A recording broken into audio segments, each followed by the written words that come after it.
Chairman, Parliamentary Assembly, I personally express sincere condolences to the Russian delegation here and also to the people of Russian Federation, as well as the families of the victims. Your Excellencies, ladies and gentlemen, as Vice Chair of the OSCE Parliamentary Assembly's Committee on Democracy, Human Rights and Humanitarian Questions, it is a pleasure to be with you here today. I would like to thank our hosts in Vienna for providing such an important forum to discuss human dimension issues. One such human dimension issue is freedom of the media. Free expression and free media are basic human rights. Unfortunately, they often may remain compromised in the OSCE area. Before getting into the core of the issue, I would like to pay tribute to the work of the OSCE representative on freedom of the media, Ms. Dunya Mijaković, and her office for their tireless engagement in advocating for press freedom. The office of Ms. Mijaković and the OSCE Parliamentary Assembly have a fruitful history of cooperation, and I trust this cooperation will further strengthen in the future.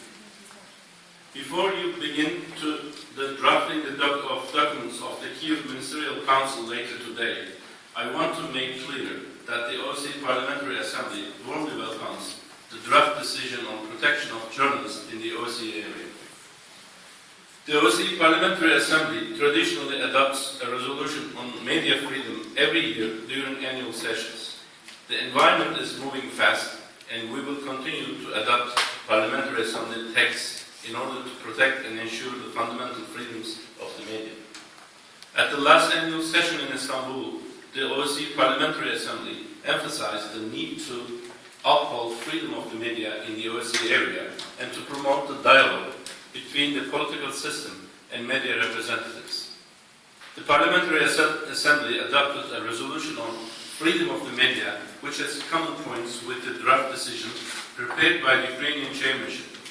As representatives of the citizens of the OSCE area, we in the Parliamentary Assembly are always willing to add a parliamentary perspective to help the OSCE achieve its aims.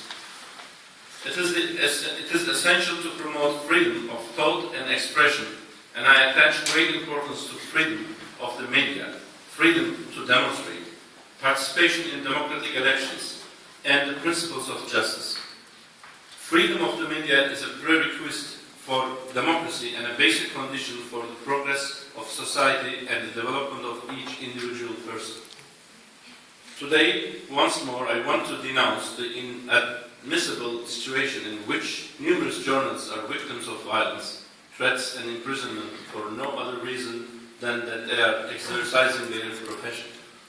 This also stands for my own country of Turkey, although by no means is limited to it. I believe that Turkey's own democratic development contains many lessons for others within the OSCE. However, we know democracy is perfect. Furthermore, democracy is never a finished product that we can take for granted. It takes continuous care and commitment to ensure healthy democracy. It is through tireless efforts at the national level, complemented by those at the international level, as here, that this noble aim can be attained and maintained. In light of the events in Gezi Park, I believe we in Turkey are at an important moment in our history. As a parliamentarian in Turkey, I often speak out on matters related to freedom of the media and freedom of expression, and I will do the same in this forum today. We must act to end the suffocation of the media, be it through intimidation, arbitrary application of laws, or violence. In this very palace in Vienna, we held our winter meeting in February this year, focused on media freedom. We heard from representatives of independent media and civil society in Belarus, Kazakhstan, Germany, and Russia. We were pleased to have the NGO Freedom House to be keynote in that meeting, highlighting many negative trends in media freedom across the OSCE. Parliamentarians from a range of countries, and importantly, a range of political parties, participated in the debate. Excellencies, as representative of your countries to this organization, I appeal to you to make firm commitments to prevent the erosion of those freedoms and the climate of impunity that in some cases has led to journalists being threatened or abducted. I condemn the wrongful arrest and imprisonment of journalists, editors, and publishers in OSCE participating states. I urgently call for the release, without delay, of all journalists who have been imprisoned for having often done nothing more than carrying out their profession. In regard to the ministerial draft, I am pleased that our resolution on strengthening OSCE engagement on freedom of opinion and expression adopted in Vilnius in 2009 is summarizing as one of its paragraphs. References to parliamentary assembly texts have occurred occasionally in previous ministerial decisions, and I do hope this will be the case once more in this important text. You should also keep in mind that 2009 Vilnius session also contained the resolution on freedom of expression on the internet, a topic which lies at the heart of the debate on new media.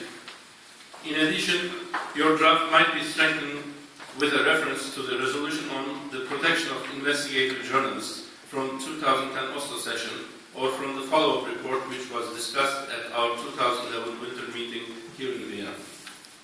I'm quite new to the OSCE family, as I was recently elected to the OSCE Parliamentary Assembly's Human Rights Committee. As I learned about the OSCE and its systems, I was saddened to hear that the Ministerial Council has some difficulties in adopting many key decisions in the human dimension. I understand that this is due in part to the consensus-based nature of this organization. The OSCE Parliamentary Assembly has frequently called for a review of this decision-making mechanism, which tends to stifle genuine debate and reduce the quality of the decisions adopted, or, as in the case of the human dimension decisions at the ministerial, are sometimes not adopted at all. The OSCE is a unique regional organization leading in many areas, including field missions and election observation. I look to the anniversaries of the OSCE and its institutions, and I hope that together we can find ways to revive this organization, making it more relevant, particularly in the field of human dimension. Thank you for your